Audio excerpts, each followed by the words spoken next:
Genetics is the science of who we are and why we are. Now, imagine a boy with red hair, or an albino squirrel, or a girl with Down syndrome. Everything comes down to genetics.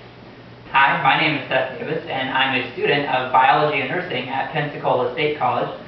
And genetics is the study of a molecule called deoxyribonucleic acid, or simply DNA. This little molecule holds the key for who we are and why we are the way we are. It's the biological blueprint for our cells in our body, and it's the mastermind of variation in the world today. It's the reason no fingerprint can be matched, or no iris is ever the same. Everything comes down to genetics. Now, genetics is the study of a molecule called DNA, and Reese, in his book Campbell Biology, tells us that DNA is called deoxyribonucleic acid.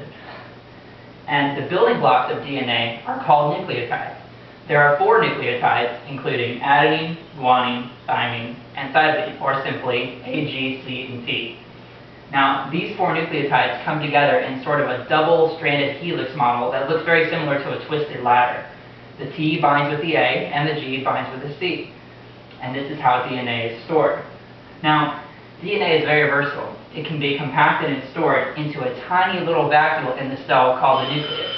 The nucleus is only about 5 or 10 nanometers in length. A nanometer is about a millionth of a millimeter, so very, very small. As you can see, the DNA coils into a device called a chromosome, which then fits inside the nucleus of the cell, and that's where the DNA is stored. Now, DNA is stored in the nucleus until needed for such things as cell division, or in this sad case, cell repair.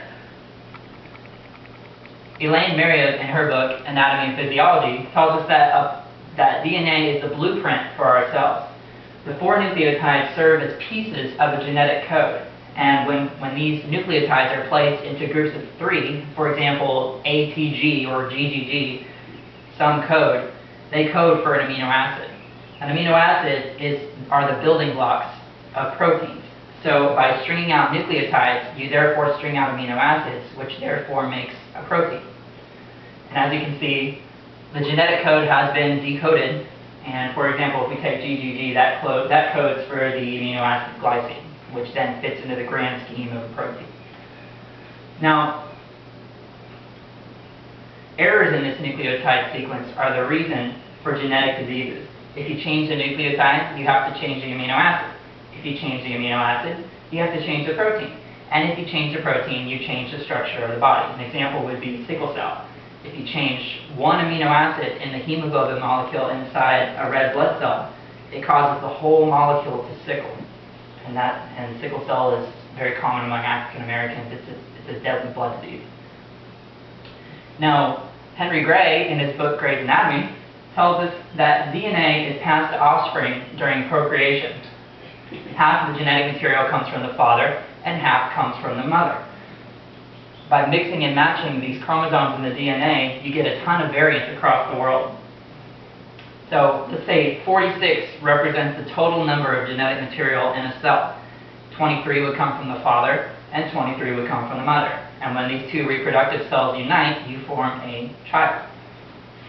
And then within the man or the woman's reproductive cells, the chromosomes are constantly mixing and matching. So that ensures no egg or no sperm is ever the same. So between that and the random fertilization between an egg and a sperm, you'll ensure that no child on Earth will ever be the same, unless the only example would be identical twins. So some of you may have heard of something called a hidden trait. Well, first we need to talk about genotype versus phenotype. If I were to tell you your genotype, I would tell you you have brown hair, but you may have hidden traits for red hair.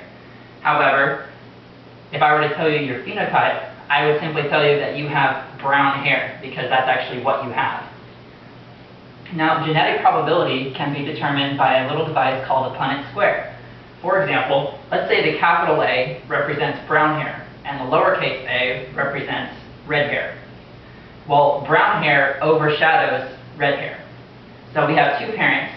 They both have brown hair because they both have capital A's, but they also both have lowercase a's, which means that they have hidden traits for red hair. So when their 2 reproductive cells combine, the probability that they'll have a red-headed child is about 25%. Now, there's incredible potential in genetics. Genetics is the start of who we are and why. It's the genetic blueprint for who we are. All the cells derive their information from the genes, and it gets passed on from cell reproduction to reproduction. Imagine finding cures for cancer, or even old age, or Down syndrome.